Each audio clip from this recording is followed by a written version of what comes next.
everybody, and welcome to the late show, or as I like to call it, the late video blog. It is 1:09 a.m. I've been putting off this blog for the past 2 hours, getting the right setup. It's in the middle of the night, and I'm doing this blog, and this is the best I can come up with. It's dashing, isn't it? I realized one thing: when you play with the camera, my body looked like an alien because I turned green like Swamp Thing or like a can of Mountain Dew. Man, this has been a weird night, so I'm going to just improvise. It's been a weird couple of days, and I'm not officially off the hook with work. You know, it's a hot night. Give me a second, people. Give me 1 sec. Need my glass of water.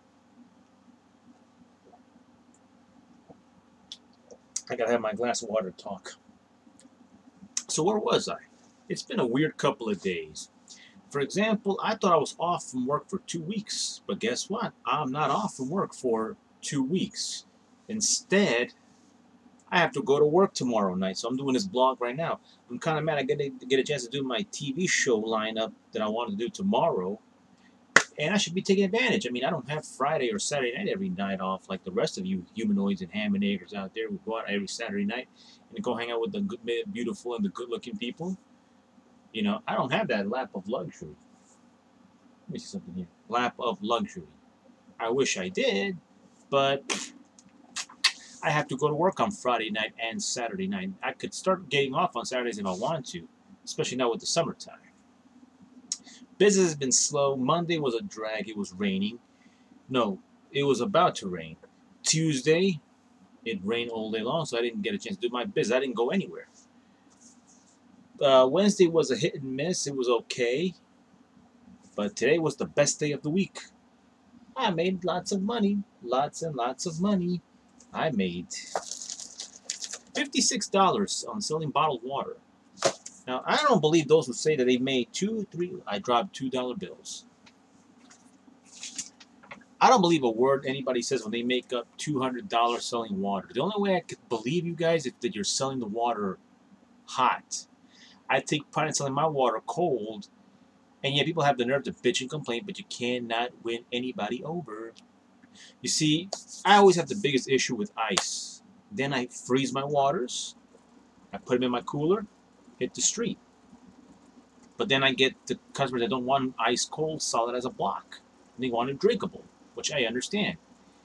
I give them drinkable, but it's not cold enough. They want it colder, and it's like you can't win. There's a certain clientele, a certain nationality that get on my nerves a lot, and because of them, I gotta carry around frozen waters. And it bothers me when they don't want frozen waters because those things are a pain in the ass to bring back home. Not to mention that when you're done selling them, the damn bottle of water looks like a bottle of toothpaste. It's all squished in. And another dilemma too, they want brand name.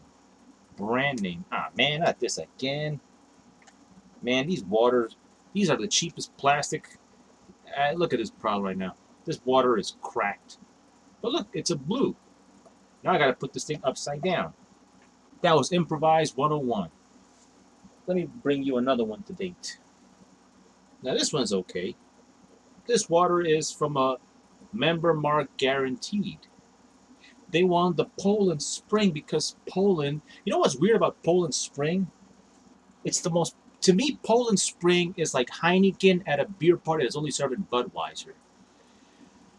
This year I started selling Poland Spring to please the pain in the ass customers who just want brand name because they, you know, I fool these customers sometimes. I don't want to tell you how I fool them, but I fool them.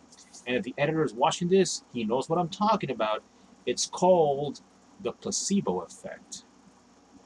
Also, I like to use the placebo effect in other things in life like NoFap. But it's the clientele gets on my nerves. They're like, "Oh, no Poland? I'm sorry, I don't want no water. I don't recognize the brand." I mean, it's water. I understand the argument with soda or juices, but or pizza, frozen pizza. Like, have you ever tasted DiGiorno pizza? Not Delivio's DiGiorno. That's good pizza. But with water, it's a little bit tricky. Not all waters taste the same. There's some water that do have a bit of sugar, a little bit. There's some of you who think you're all high maintenance with your fucking smart water and your fucking Fiji and Core. I still have beef with those two waters after last year's debacle at the Barclay Center. I was selling the water for $1. I had a Poland Spring, but all the doofuses were going across the street to Stop and Shop to buy Fiji and Core. The Core brand makes me laugh because the whole bottle is like a bottle of shampoo. But when it comes to Poland Spring, I sell Poland Spring in the street. I've gone full blown Poland Spring this year because I got it on sale online. The problem with Poland Spring is that when you run out, they won't buy it because you don't have Poland. I mentioned bringing a Heineken to a beer party. Go to a beer party that only serves Budweiser, and then you bring a case of Heineken or 2 cases of Heineken. Guess what? Every humanoid in the party will do. They will take the Heineken because they don't want the cheap ass Budweiser, even though Budweiser is a brand name. Personally, I don't like Heineken. If you give it to me, I'll drink it, but I'm not a big fan of Heineken. I'm more of a Miller Jet and Draft or Corona, but usually Miller Jet and Draft. And I get heat because at my job I'm not supposed to be drinking, but I'm going off topic. But the point with the waters is that water is water. It's a pain in the ass to sell in the street, especially in traffic on hot days. I bring them cold.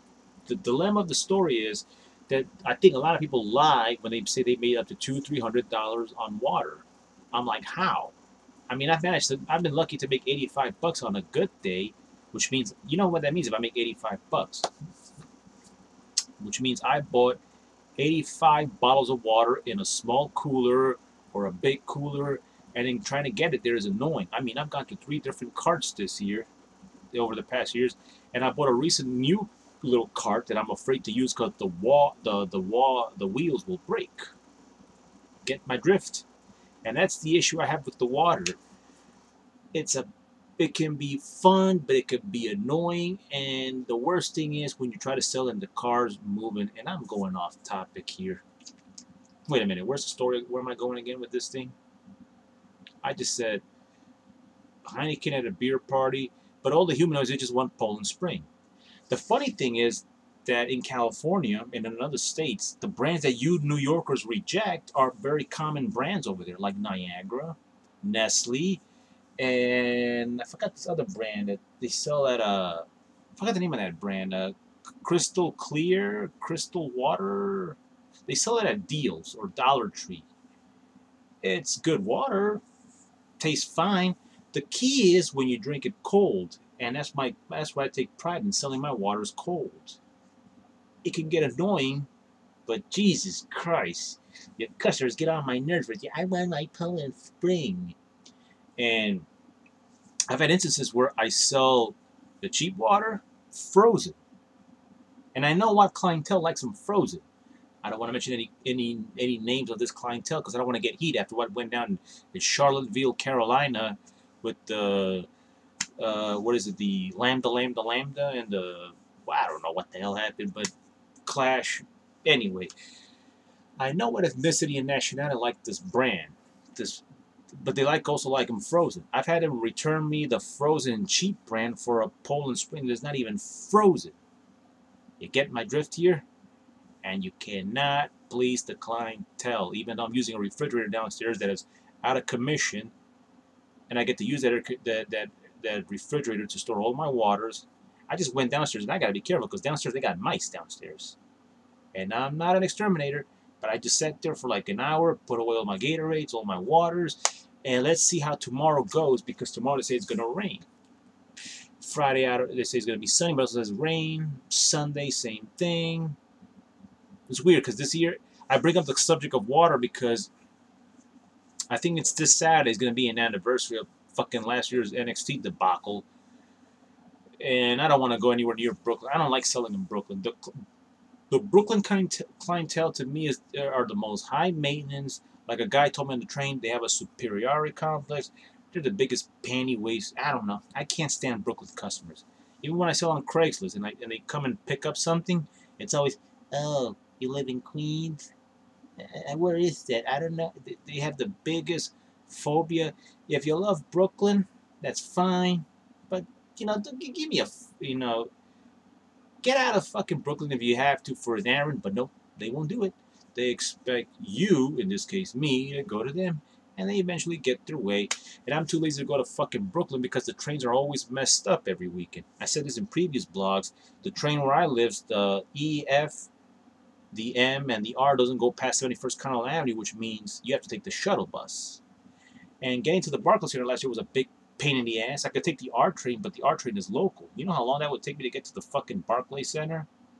And then that fucking Barclays Center is like fucking playing Donkey Kong.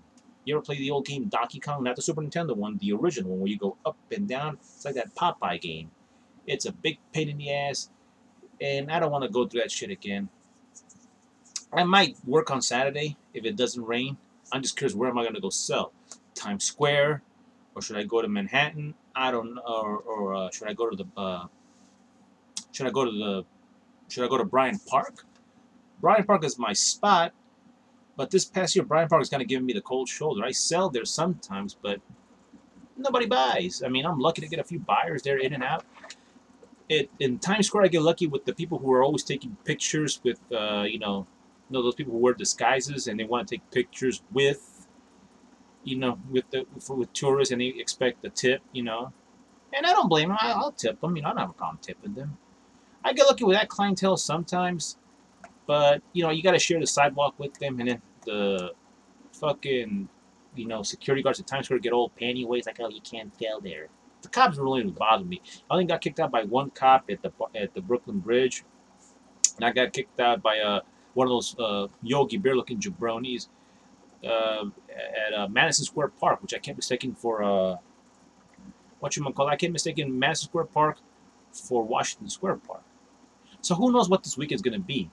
I'm gonna have to do a blog tomorrow, and this is the part where I wish I could carry on my cell phone and film myself doing it. Check it out. I'm filming myself, but it's too dark. Anyway, that is 12 minutes. That's my story time for the late night blog. Man, this is going to be a good name, but you know what? The late night name blog, while I'm using the name late night, makes sense right now because it is late night. It's 1:22 a.m. But the late night blog wouldn't make any sense because, well, it's like a DVR. You can watch it anytime you want to. You don't have to watch Dancing with the Stars at 9 p.m. on a fucking Monday night or 8 p.m., whatever time that show airs. You can watch it the next morning. That's if people still have DVRs because everybody's getting rid of the cable box. There's a running joke now that millennials are buying rabbit antennas.